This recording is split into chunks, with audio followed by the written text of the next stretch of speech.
Okay, good morning. Thanks, Benny, for inviting me. I didn't make it last year, unfortunately. I'm glad that I'm back. And I'm really happy to have been given this paper because it led me to think more about some of the issues that are important for society. Specifically, they are dealing with a very big research question. Public pension funds are big. And there are two big characteristics that I want to bring to your attention why this is an interesting research question. One is the size. Obviously, that makes it important for us to understand from an asset management point of view what these managers are doing and whether they are destroying or creating value. The second one is the underfundedness of these funds. So we know that public pension funds have this big problem going forward, and therefore if we identify reasons why they may be underperforming and therefore reducing the potential effect of this underfundedness, that will be important. So these are two worrying trends for us to consider: generous pension benefits and also accumulating pension funding shortfalls. And therefore this paper speaks to that, and speaks to that in a very innovative way. Therefore there are big implications for society. This paper takes a very different view of these agency conflicts. We know very little to start with about agency conflicts in asset management. We know even little, much less in pension funds, and especially in public pension funds. And the idea here is that the way that politicized pension boards are behaving in one dimension, in letting outrage from society seeping through in the compensation scheme for managers, may be impacting both portfolio allocation and also ultimately performance. And that is very, very important. Okay, what are the main results? First, I have to say that I'm quite impressed with the level of data that the authors have. I have always been interested in pension funds, but apparently it's very hard to get data. This is one of the few papers that I know about that have this global sample of a sizable number of public pension schemes, and it's throughout different countries from 1995 to 2004. And there are two main results.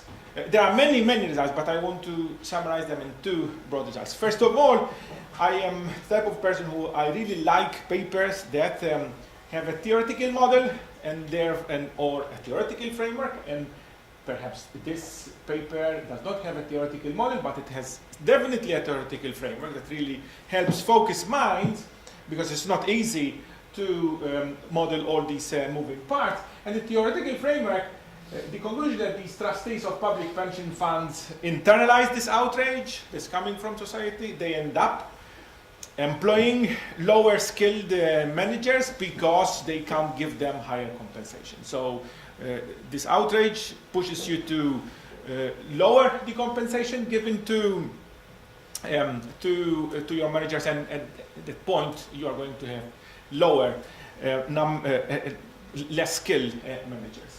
Now that is going to affect then the ability of these lower skill managers to go with the right portfolio allocation and choose the right type of stocks or the right type of assets. Then they go in the empirical part, and that is what they show essentially, that this outrage pay constraints on compensation impacts fund performance. And a back of the envelope calculation that Alex did is that if you were to increase compensation to these managers by $82,000, you are going to have sizable benefits. So where are my comments? My comments are going to be, I think, on four dimensions, I guess. Given that Benny is very strict with time, I'm going to have three comments. First is the paper's contribution. Or perhaps two, if I hope to. Second comment is limits. I want to push the authors more about these limits of the compensation performance nexus. The third comment is going to be the mechanism driving the results within the asset allocation and performance, not so much across funds, but within asset, I would like to understand a little bit better the mechanisms. And then the last one is the delegation decision. Alex moved very quickly there, but I would like to speak a little bit about this. And the major running theme is going to be partly the interpretation of these results. And I think the interpretation should be made cleaner, I think crispier, not through more worries about the identification strategy. I'm willing to give the benefit of the doubt on the identification strategy frontier, because this is a very interesting question. I'm sure that if the authors had better data, they would have done a slightly better job on the identification, but we don't have the data, but the question remains still very important. Okay. So what do I like a lot about this? And I'm going to move fast on the paper's contribution. So besides the fact that this is a very broad and important research question, I keep on saying that, the one thing that I like is that most of the existing literature, when papers came to understand these agency conflicts within pension funds, they always look at politicians sitting on the board, political connectedness, so on and so forth, if you want to increase really the whole story. Here, the authors for the first time are looking at a very interesting dimension, which is there is outrage in society. These public pension funds are owned to a certain extent by society. The beneficiaries are outraged about compensation, and who is acting on their behalf? The trustees are choosing people who are less skilled because they can't give them better compensation. That, I think, is a very innovative approach. And that is the second reason why I would be more than happy to give the authors the benefit of the doubt about having an exact identification strategy. So I think it's an appropriate and careful empirical analysis. The counterfactual problem, the what-if problem, is big here, and I think the way they have done it, first having a theoretical framework and then having the right data to those two equations to test it, I find it appropriate. Now, where I have some questions starts here. First of all, I would like to make the point about the limits of compensation performance, this link. I have here the descriptive statistics of what manager compensation is in these funds. So the mean is about 800,000 and the median is about $540,000. Now, questions like this, statistics like this start generating questions like, for example, what is the correct benchmark for the skill and composition levels that we want to talk about? Secondly, is it the case, even in asset management point of view, that higher compensation translates necessarily into higher performance in the asset management space? And I'm going to push a little bit on this one. And then, is it simply or only the compensation that is important, or is there something else, like, for example, the discussion over risk taking? Now, I am pushing this a little bit, but I'm aware that going into this discussion over risk taking, that is, there may, inside the pension funds, there may be constraints about what these managers can do, irrespective of their compensation. That may be hard to test, okay? So let me deal a little bit with this part. And I want to ask a number of questions related to these numbers, okay? Doing that, I have to, and I apologize for that, bring up a little bit of my own work, which I know is the only one that looked at compensation in this space. And I'm going to compare these compensation numbers to a recent paper that I have with Marco Pagano and Annalisa Scognamiglio in a completely different space, which is hedge funds. Now, I want you to understand the 800,000, right, in the pension funds. With what we find, this is not individual specific compensation, this is imputed compensation. And in the hedge fund that we have, we find that the CEOs are earning about 3.7 million, and the top executives, like for example CFO, CIO, are earning about 1.6 million. So, to a large extent, what these individuals in the pension funds are getting, these 800,000, is somewhere here. Okay? Somewhere here. Now, there are two important things that I want to highlight. First, if it is true that we want to make the claim that higher compensation is going to lead to higher performance in any case, then we would expect that the hedge fund industry, attracting higher skilled people, is going to generate a lot of performance. We don't have that. First of all, we have a lot of liquidations, and these are liquidations for bad performance. This also comes from the paper. You can see a good number of liquidations even before the financial crisis.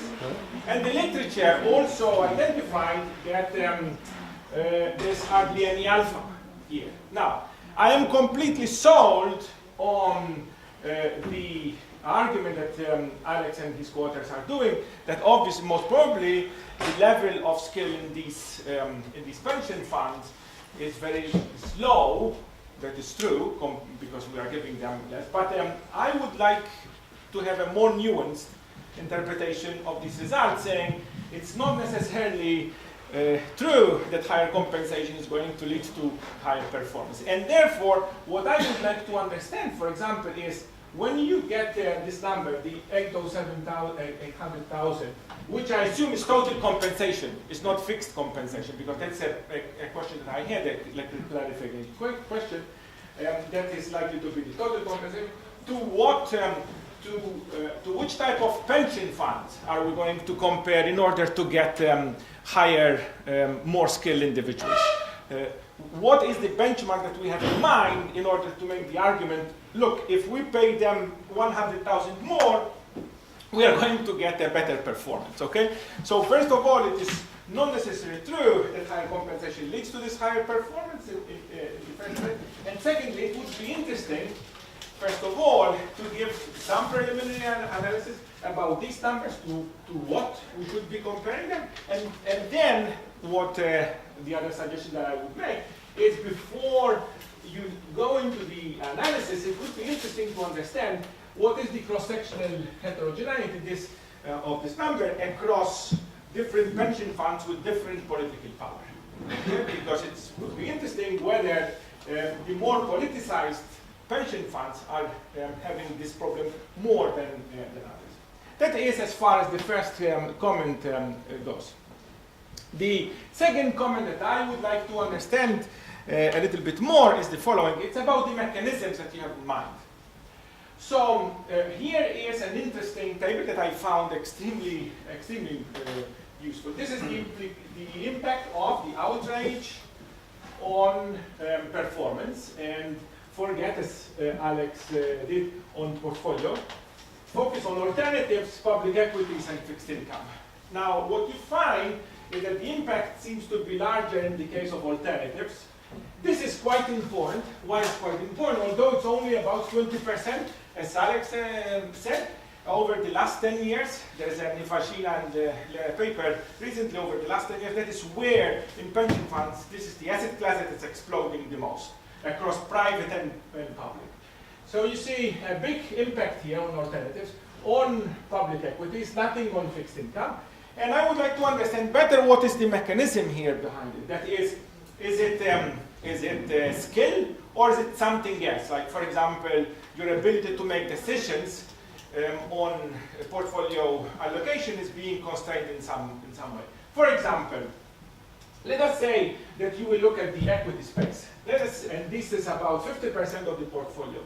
In equity space, we already know from the literature, right, that one way that you don't sort of underperform is to choose something as simple as passive investment strategies.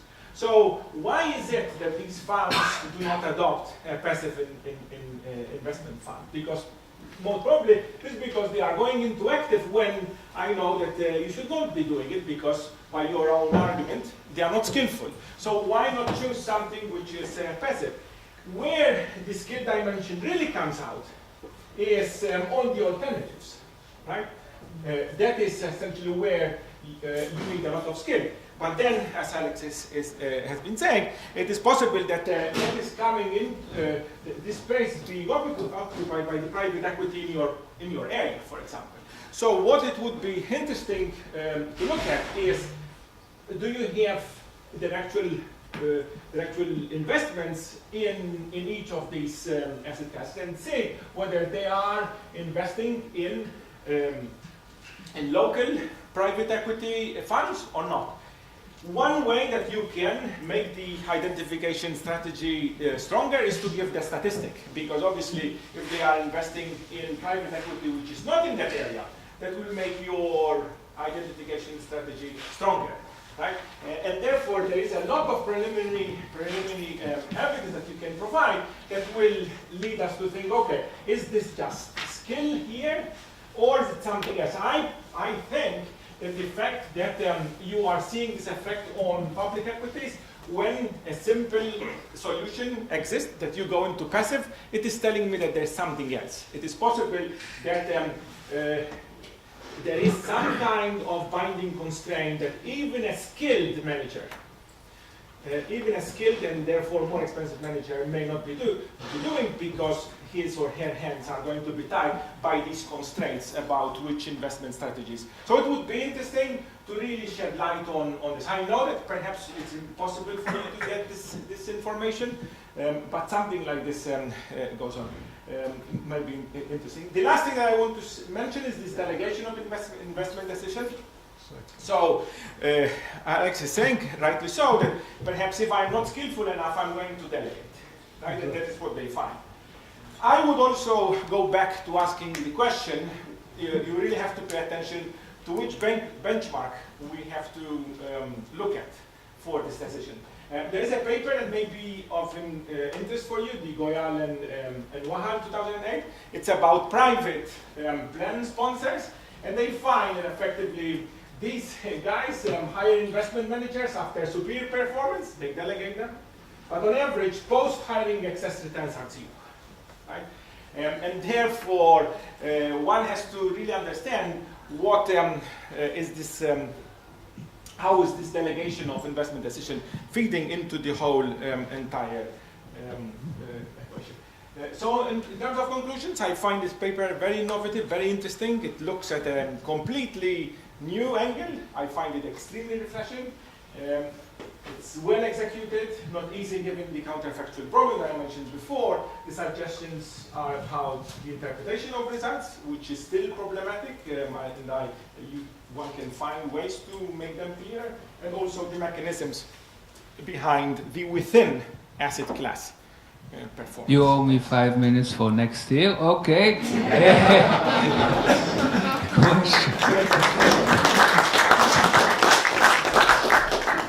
Questions? Question: Can we alleviate the outrage constraint through outsourcing? You know, by hiring managers, or do they pick up on that too? Like we've heard Steve Ross and Dick Roll used to manage several hundreds of millions of dollars with CalPERS, and I don't know that the board ever knew how much they were paying them. What if I get a couple questions, then I'll try to handle. How much time do we have in total, Benny? Okay. Marco? Yeah, I also thought the outsourcing question is the obvious one, because outsourcing is endogenous. I mean, if you're a civil servant, you're quite trained at outsourcing, because that's what you do. You might have public procurement contracts, you might be quite good at that. You might be very poor at, running a portfolio yourself, but you might actually be very good to hire outside managers. And that, of course, also depends on the asset class, in addition to what Andrew said about indexing with these problems. So I thought also that the outsourcing decision, that, in addition to the stealth, Kevin mentioned, that, that was an important aspect. Brian? So this is related to Andrew's question about, is there extra return to pay your investment manager more? I have become a skeptic on any T statistic less than 3. There are just too many degrees of freedom. And you don't have them. You've got relatively weak T statistics. They're not hidden. But the question is the effect really there or not? And I think I would look at your results and say I'm not persuaded that it's that there really would be extra payoff for paying your investment managers more than they're now getting paid. Well, I'm trying to answer this round, and then I'll do another round. Okay, wait, so yeah. Can you check whether your outrage variable have anything to do with the asset allocation at the fund level? Because a teacher in the board may have heard horror stories about the derivatives, so strong objection to invest in the alternative assets. So, it's related to Andrew's point. So it's not just the compensation; their hands are tied. Okay, let me just take this round. So the last question is really kind of a question of our identification, which is outrage might have a direct effect on asset allocation choices in addition to an indirect effect through the compensation channel. And can I completely rule that out as an alternative? And I think the main effect is true, but this is kind of a statement as opposed to we control for politics by having variables that also have a direct and an indirect effect. So if there's a chair of the board that's a politician, we capture that, but I don't capture these trustee effects. So I can't totally rule it. To Bernie's question, is the effect really there? This is one of those stories, I think, where it's super important. There's a small number of data points, and the kind of question is, do we wait for data that's never going to be there before we exploring the question? And I'm on the side of, no, let's use the best data that we have to do this, and I'm perfectly happy if people are not convinced entirely by the results, because the statistical significance is what it is. I personally, having been on the board for the Center for Pension Management and seeing what my own, this is an understatement of what I think the real effects are.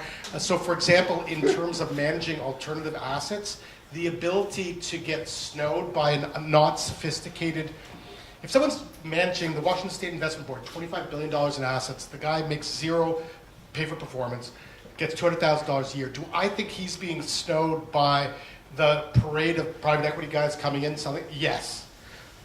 Do I think if you have someone who's making $6 billion who used to work in one of those funds and is on the Canadian pension plan when these guys are trying to sell them some malarkey, I think that they do better.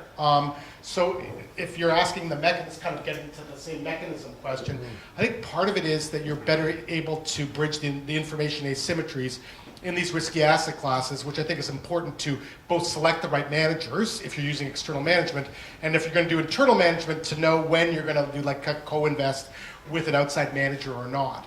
And I think actually having people who are skilled enough to know, and it's also building a team, like part of having high wages is you actually have a team of people, which seems to be successful in this. So, Bernie, fair enough, you can be skeptical.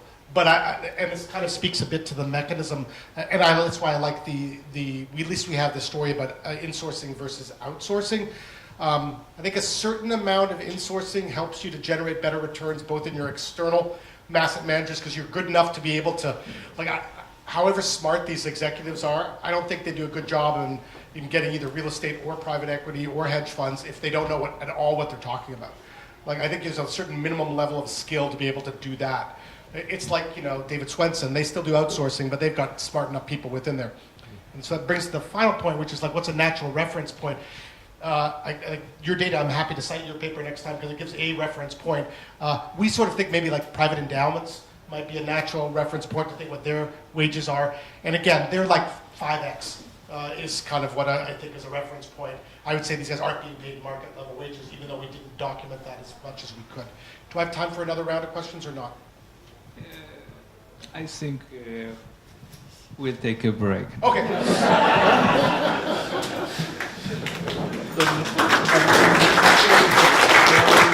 We have 10 minutes break. You can. 10 minutes. Okay, let's go eat. I'm starving. I didn't eat anything in the morning because I don't like to eat. I'll be right back.